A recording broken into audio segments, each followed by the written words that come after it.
بسم اللہ الرحمن الرحیم اللہم صل علی محمد وآل محمد۔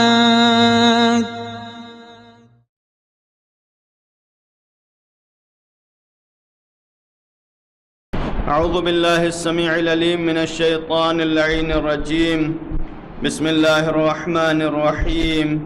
عباد اللہ اوصیکم ونفسی بتقوی اللہ۔ خطبہ دوم میں اپنے نفس کو اور تمام حاضرین، تمام مومنین کو تقوی الہی کی سفارش کرتا ہوں۔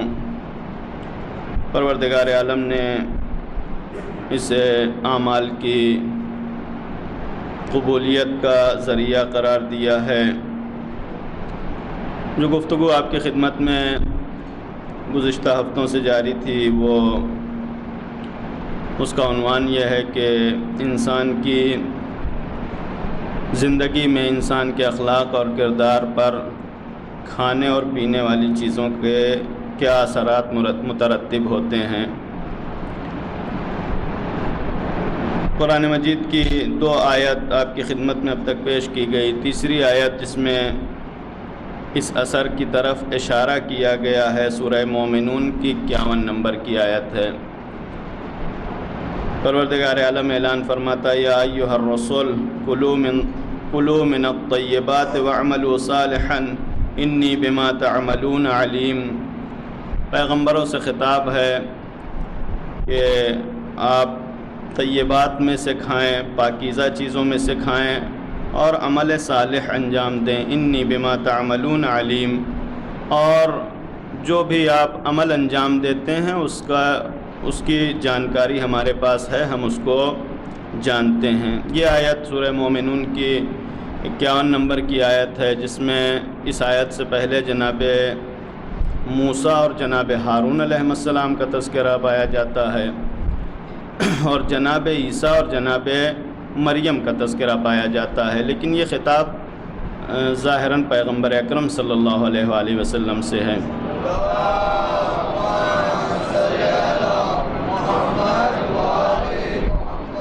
اور اگر لفظ جمع استعمال کیا گیا کلوا من الطیبات یا ایھا الرسول، تو یہ ایک احترام کی بنیاد پر ہے، یا بعض مفسرین نے یہ اشارہ کیا کہ یہ صرف اس وجہ سے ہے کہ نہ صرف پیغمبر کو حکم دیا گیا بلکہ تمام انبیاء، تمام مرسلین کو یہی حکم دیا گیا کہ طیبات میں سے کھائیں، یعنی طیب چیزیں، پاکیزہ چیزیں کھائیں اور عمل صالح انجام دیں۔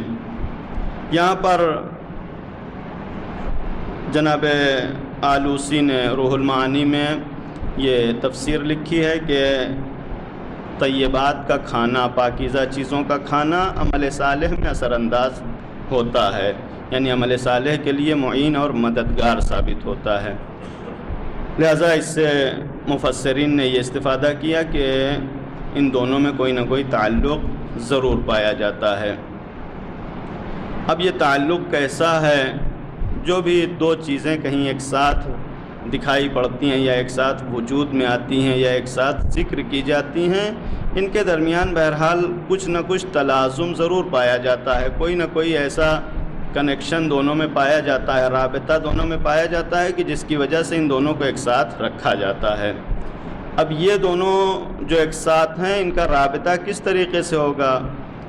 علماء فلسفہ جو اس کو بیان کرتے ہیں وہ 2 طریقے کا رابطہ ہو سکتا ہے۔ مثال آپ کی خدمت میں بیان کر دیں تاکہ بات ذہن سے نزدیک ہو جائے۔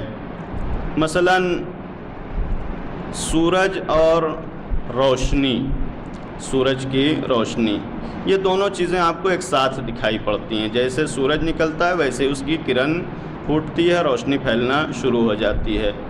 ان دونوں کے درمیان بہرحال ایک رابطہ پایا جاتا ہے، دونوں الگ نہیں ہیں کہ یہ روشنی اس سورج سے نکلی ہے، وہ سورج سبب ہے اس روشنی کا، لیکن روشنی اور گرمی، جیسے ہی سورج کی کرن پھوٹتی ہے ساتھ ساتھ گرمی شروع ہو جاتی ہے۔ جیسے یہ سورج کی کرن شدید ہوتی جاتی ہے، روشنی اور تیز بڑھتی جاتی ہے، اس کے اندر شدت اور گرماہٹ بھی تیز ہوتی جاتی ہے۔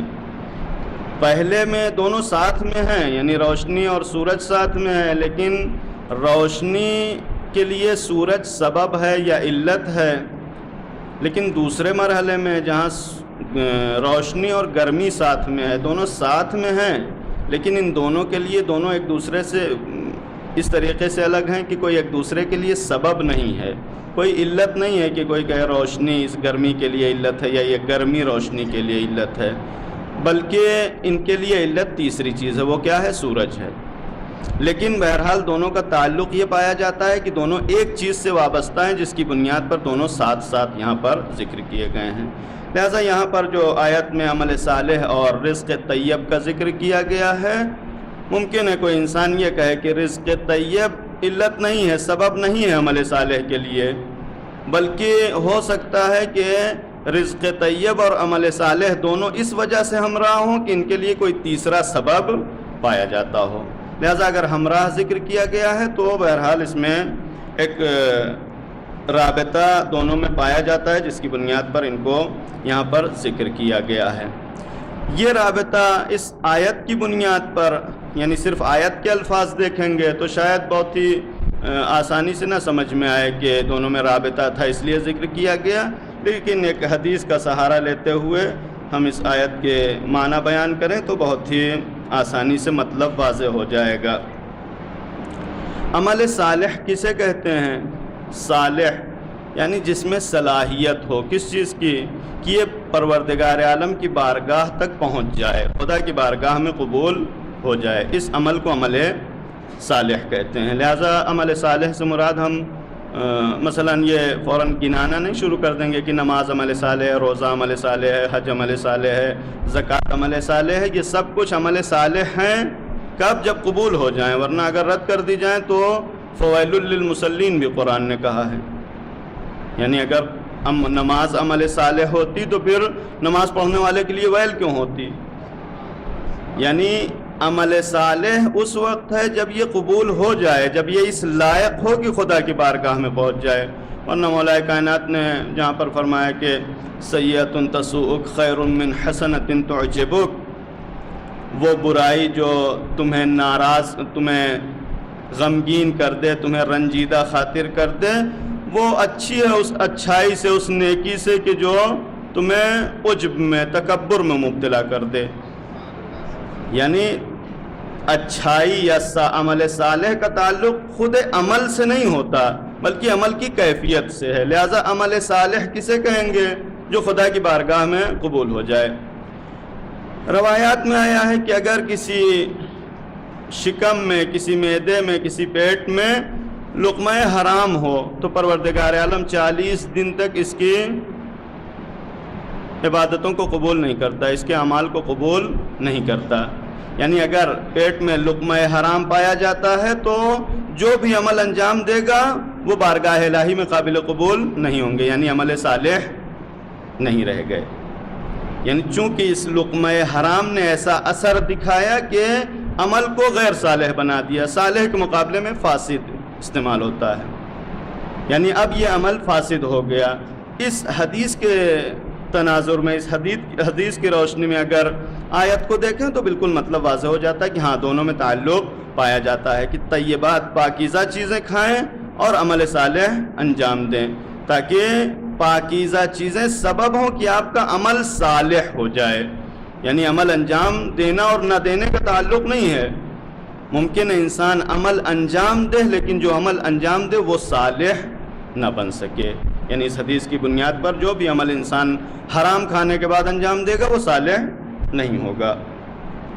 یہ گفتگو جو اس آیت کے ذیل میں پیش کی جا سکتی ہے۔ اس کے بعد پھر عمل صالح کے فوائد بہرحال قرآن مجید نے بہت تفصیل سے بیان کیا۔ جنت، پروردگار عالم نے وعدہ کیا کہ جو بھی عمل صالح انجام دے گا ہم اسے حیات طیبہ عنایت کریں گے اور اس کو اس کے عمل کا اجر اس کے عمل سے بہتر دیا جائے گا۔ یہ سارے وعدے ہیں جو قرآن نے عمل صالح انجام دینے کے لیے، انجام دینے والے کے لیے اس سے وعدہ فرمایا ہے۔ یعنی اگر انسان رزق حلال کھاتا ہے تو رزق حلال کی بنیاد پر اس کے عمل میں یہ صلاحیت پیدا ہوگی کہ یہ بارگاہ الہی میں قبول ہو جائے، یہ عمل صالح قرار پائے گا اور اس عمل صالح کا فائدہ یہ ہوگا کہ پروردگار عالم دنیا میں بھی اسے حیات طیب عطا کرے گا، ایک پاکیزہ حیات، بہترین حیات عطا کرے گا، اور آخرت میں اس کے لیے جنت کا وعدہ پروردگار عالم نے فرمایا ہے۔ اس کے بعد دوسری گفتگو جو رزق اور طیبات کے سلسلے میں پروردگار عالم نے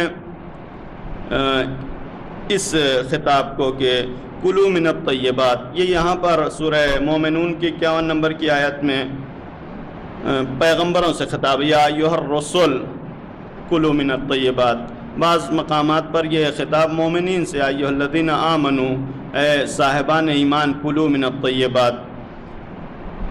اس کے بعد پھر بعض مقام وہ ہیں کہ جہاں پر پروردگار عالم نے کلوا من طیبات ما رزقناکم، یعنی ان طیبات میں سے کھائیں جو ہم نے رزق عطا کیا ہے۔ رزق کا مفہوم جو ہمارے درمیان یعنی پایا جاتا ہے، جو قرآن نے پیش کیا ہے، رزق کا مفہوم، رزق ان ظاہری اور مادی چیزوں کو نہیں کہتے کہ جو ہمارے سامنے یا ہمیں حاصل ہوتی ہیں، روپیہ، پیسہ، کھانا پینا، جو کچھ بھی ہے یہ رزق کا مصداق ہے، خود رزق نہیں ہے۔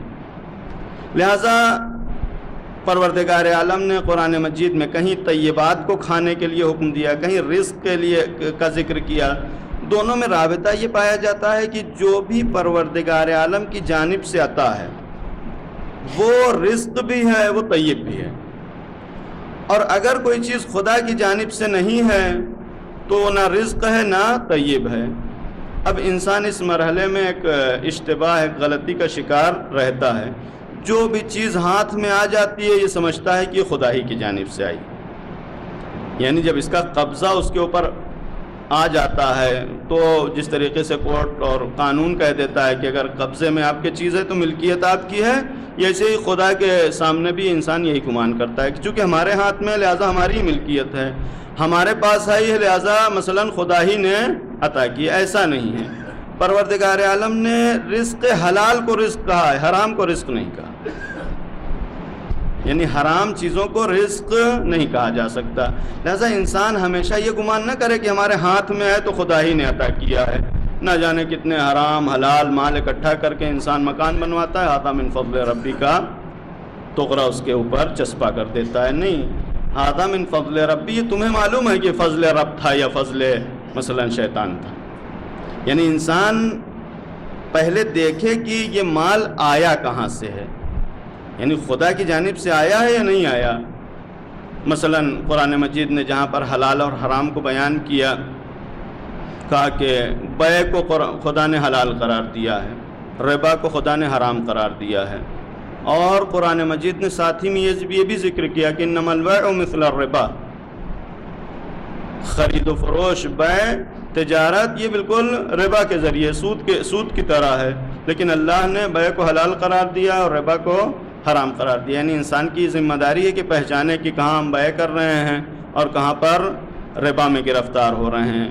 انسان مثلا ممکن ہے کہ ایک ایسا معاملہ کرے، ایسی تجارت کرے کہ جو ربا کے ساتھ ہو یا جس میں ربا شامل ہو، اور اس کے بعد انسان یہ سمجھ رہا ہو کہ ہم اس کو حلال طریقے سے حاصل کر رہے ہیں، یا اسے بیع سمجھ رہا ہو، تو انسان کے پاس یہ جو مال آیا ہے اس کو ہم رزق نہیں کہیں گے، یعنی خداوند عالم اسے رزق نہیں کہتا۔ کیوں؟ اس لیے کہ یہ خدا کی جانب سے نہیں آیا، خدا نے اس کے لیے جو رزق رکھا تھا وہ بیع میں رکھا تھا، ربا میں نہیں رکھا تھا۔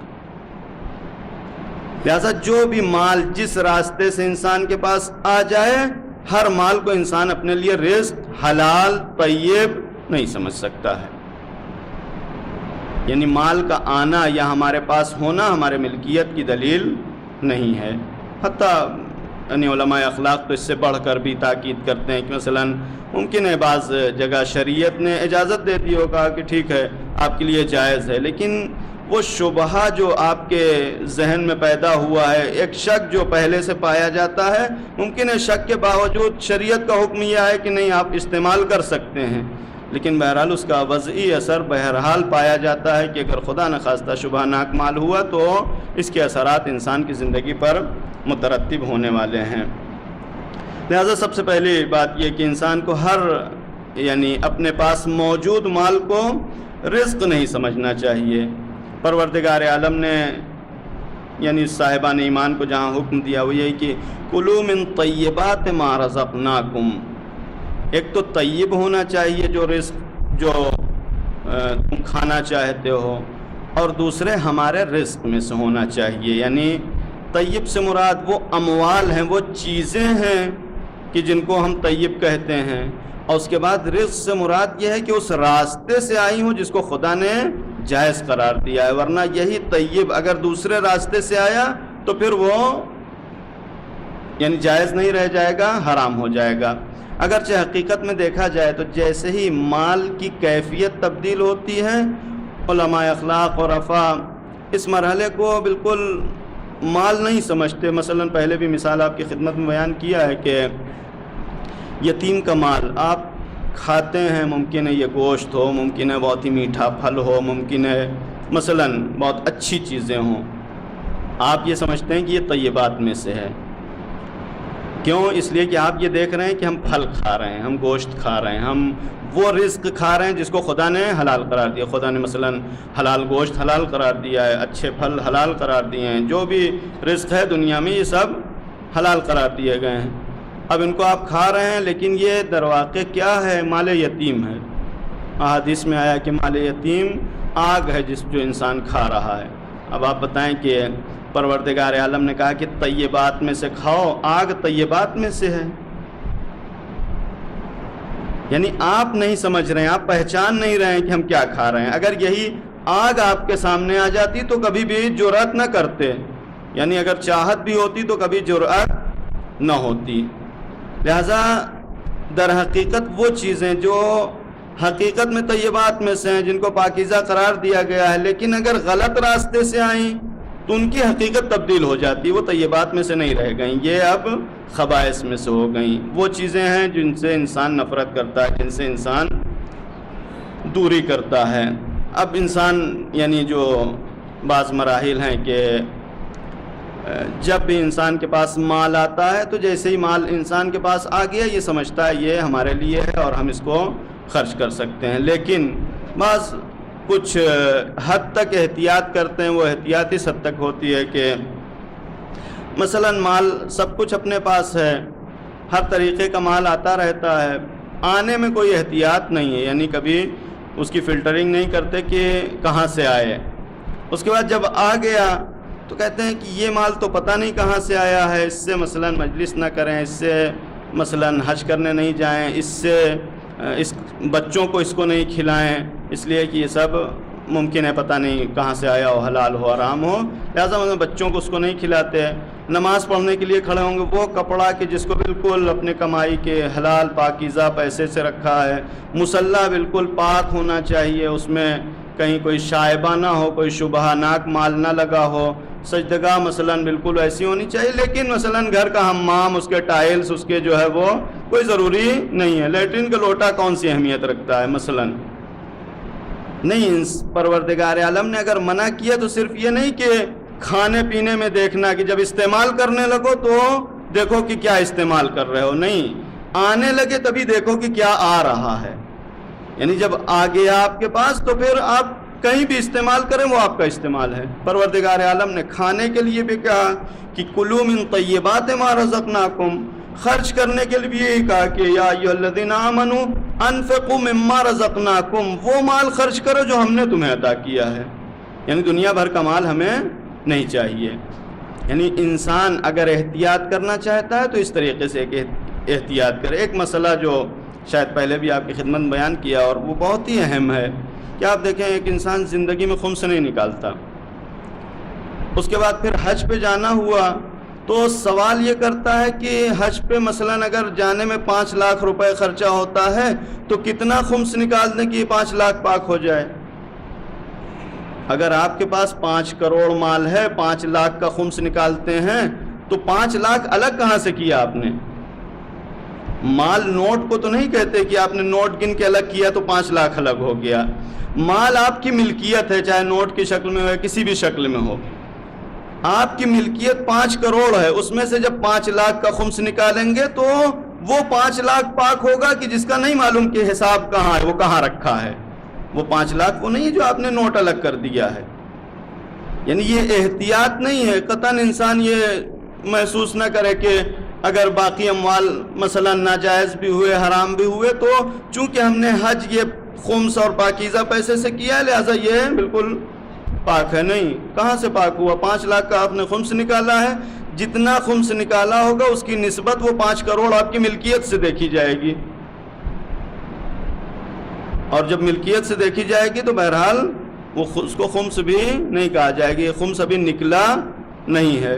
یعنی ضروری یہ تو نہیں ہے کہ خالی حج میں جو پیسہ لگے وہ بالکل پاکیزہ ہونا چاہے، باقی لہذا یہ بہرحال دینداری کی علامت نہیں ہے کہ یہ والی احتیاط، کہ نماز میں احتیاط ہو، کھانے پینے میں احتیاط ہو، مثلا دیگر اعمال خیر اور کار خیر انجام دینے میں احتیاط ہو، اور اس کے علاوہ باقی اموال میں کوئی مسئلہ نہیں ہے. نہیں، جیسے کھانا پینا ہے ویسے ہی دوسرے امور ہیں، ویسے ہی دوسری چیزیں ہیں کہ جہاں پر بھی انسان کوئی تصرف کرنا چاہتا ہے، خرچ کرنا چاہتا ہے، یہ خرچ چاہے حقیر ہو، چاہے عظیم ہو، چاہے اچھا ہو، چاہے برا ہو، بہرحال انسان کو یہ معلوم ہونا چاہیے کہ مال کون سا لگ رہا ہے. لہذا احتیاط کا طریقہ یہ ہے کہ ہم آنے میں فلٹر کریں اس کو کہ آ کہاں سے رہا ہے، نہ یہ کہ جانے میں، جب جانے لگا تو جا ہی رہا ہے، پروردگار عالم انشاءاللہ کہیں نہ کہیں سے اس کو ایڈجسٹ کر لے گا. نہیں، آنے میں دیکھیں کہ آنے نہ پائے، ورنہ زندگی میں آ گیا تو کچھ نہ کچھ خرابی کر کے جائے گا. ممکن ہے کہ مال حلال یا جس کو ہم مال بالکل حلال کہہ کے حج کرنے جاتے ہیں، حج کا آپ نے خرچہ نکال دیا، سب کچھ پاک کر لیا، لیکن حج کتنے دن میں کر کے چلے آتے ہیں؟ 3 دن میں. اگر مال حرام کھا کے گئے تو کس کام کا ہوا؟ یعنی پروردگار عالم ان اعمال کو قبول نہیں کرتا کہ جس پیٹ میں لقمہ حرام موجود ہو. لقمہ حرام سے مراد یہ تو نہیں ہے کہ انسان نے ابھی کھایا ہے تو ابھی پیٹ میں موجود ہے تو پروردگار عالم ابھی قبول نہیں کرے گا. لقمہ حرام کا ایک اثر پایا جاتا ہے. لہذا بہرحال اگر انسان احتیاط کرنا چاہتا ہے تو احتیاط آتے ہی ہوئے مال کے بارے میں کرے، کہ دیکھے کہ کہیں سے ایسی جگہ سے نہ آنے پائے کہ جس کو پروردگار عالم نے جائز قرار نہیں دیا ہے. اگر انسان وہاں احتیاط کر لے گا تو پھر دوسرے مرحلے میں بھی انسان کافی احتیاط سے کام کر سکتا ہے، اور پھر اپنا مال ہے زیادہ سے زیادہ اسراف کا شکار ہو سکتا ہے، باقی دوسرے اثرات اس کے اوپر نہیں آئیں گے. اور بہرحال ایک اچھی بات یہ ہے کہ انسان اگر اسراف کرے گا مال جاتا ہے، اس کے یہاں خرچ نہیں ہوتا ہے، اس کے کوئی برے اثرات انسان کی زندگی میں مترتب نہیں ہوں گے. پروردگار عالم سوال کرے گا، کچھ بہرحال عذاب ممکن ہے اس اسراف کی بنیاد پر انسان کی زندگی میں وارد ہو، لیکن ایسا کوئی اثر نہیں آنے والا ہے کہ جس کا کوئی مستقل انسان کے اخلاق اور کردار پر اثر ہو، جس کی بنیاد پر انسان کی زندگی میں اور دیگر خرابیاں پیدا ہوں. پروردگار عالم سے دعا ہے کہ پروردگار ہمیں توفیق دے کہ ہم مال حرام سے بچ سکیں. اعوذ باللہ من الشیطان الرجیم، بسم اللہ الرحمن الرحیم. ان اللہ وملائکتہ یصلون علی النبی یا ایہا الذین آمنوا صلوا علیہ وسلموا تسلیما.